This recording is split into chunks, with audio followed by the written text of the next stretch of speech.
Secara umum, salah satu manfaat atau pentingnya kita belajar sejarah itu kata Allah di surat Hud ayat 120 yang tadi saya baca adalah manusabbitu bihi fuadak, meneguhkan hati. Kalau bahasa saya kemarin, mempertajam nalar. Itu salah satu tujuan belajar sejarah, mempertajam nalar. Jadi ketika kita melihat sesuatu, kita itu bisa langsung menyimpulkan. Kenapa? Karena yang kita lihat itu bukan sesuatu yang baru. Udah pernah terjadi dan udah ada hasilnya, jadi nggak buat kita jadi kayak masih kagok gitu, nih apa, nggak ada pertanyaan nih apa, karena itu udah pernah terjadi di masa lalu dan bukan sekali, berkali-kali, dan sudah ada hasilnya, sehingga kita langsung bilang, wah ini kayak yang dulu nih, beda kan? Ini tuh kayak yang dulu, oh berarti gini. Artinya orang yang banyak membaca sejarah seperti orang yang hidup bukan 60 tahun, tapi ribuan tahun. Orang yang banyak pengalaman pastinya nggak akan terlalu blank dalam melihat hal-hal yang terjadi dalam kehidupan dia.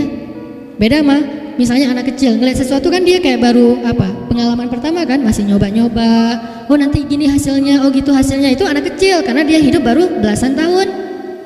Beda sama orang yang udah 60 tahun. Nah, kata kakeknya atau kata ayahnya, kamu jangan gini supaya kamu gitu. Kenapa? Kakek atau ayah udah ngalamin. Ternyata ada yang lebih panjang usianya daripada 60 tahun. Siapa? Orang yang membaca sejarah. Umurnya lebih panjang daripada orang yang sekedar hidup. Kenapa? Dia bisa berusia 1000 tahun, 2000 tahun, 3000 tahun, tergantung sepanjang apa sejarah yang dia baca. Dan sejarah itu selalu terulang, nggak ada yang baru sebetulnya di bawah matahari. Semuanya pernah terjadi dan kemudian terjadi lagi. Hasilnya pun nggak akan bergeser karena itu sunnatullah. Selalu kayak gitu. Siapa yang taat kepada Allah, siapa yang mengikuti jalannya petunjuk Allah, maka dia akan kesini hasilnya. Siapa yang mengingkarinya, maka kesini hasilnya. Itu udah jadi sunnatullah dalam sejarah kehidupan di dunia. Bukan hanya sejarah kehidupan kita, termasuk jin sebelum kita. Sehingga siapa yang membaca sejarah, hobi membaca kisah, membaca sirah, berarti umurnya bukan 60 tahun. Umur saya sekarang misalnya 30-an sekian tahun. Kalau saya baca sirah Nabi, berarti umur saya 1430-an tahun lebih, atau 1400 tambah sekarang misalnya jadi sekitar 70-an tahun.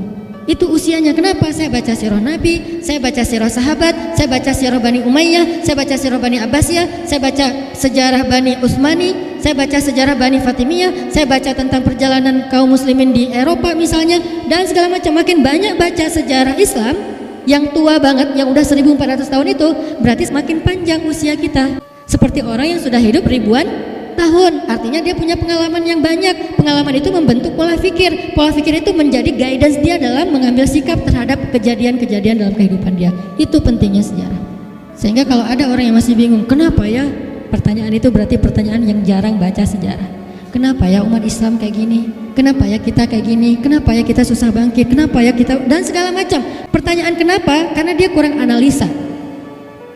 Memang kita tetap butuh menganalisa realitas yang membaru. Tetapi semua itu tidak akan lepas dari pola kejadian sejarah. Hanya dia secara detailnya ada hal-hal yang memang baru, tapi secara garis besarnya itu tuh pernah terjadi. Baik dalam kasus personal, keluarga, bahkan bangsa.